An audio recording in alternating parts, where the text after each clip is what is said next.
Hello అండి, అందరికీ బాగున్నారా అండి? మేమైతే బాగున్నాము. మా పాపకైతే 6వ నెల అనేది స్టార్ట్ అయిందండి. అందుకోసమని ఒగ్గు అనేది ప్రిపేర్ చేస్తున్నాను. ఆల్రెడీ ఒకసారి చేశానండి, ఇది సెకండ్ టైం ప్రిపేర్ చేయడం. ఒక గ్లాస్ బియ్యానికి అన్ని పప్పులు కొద్ది కొద్దిగా తీసుకున్నానండి. దీంట్లో పచ్చపెసలు, పెసరపప్పు, కందిపప్పు, బియ్యం, జీలకర్ర, వాము, కొంచెం బాదం పప్పు, జీడిపప్పు కూడా వేసాను. అన్నీ తక్కువ క్వాంటిటీయే వేసుకున్నాను, ఎందుకంటే ఫస్ట్ టైం అనేది చేస్తున్నా కాబట్టి.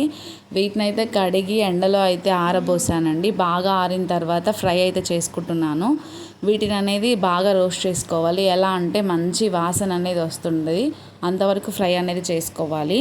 బాగా ఫ్రై అయిపోయిన తర్వాత వీటినైతే పక్కన తీసి పెట్టుకోవాలండి.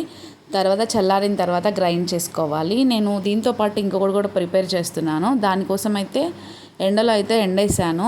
దీంట్లో అయితే బియ్యం, కందిపప్పు, పెసరపప్పు మాత్రమే ఉన్నాయి. కొంచెం జీలకర్ర, వాము, జీడిపప్పు, బాదం పప్పు వేసి ఫ్రై అయితే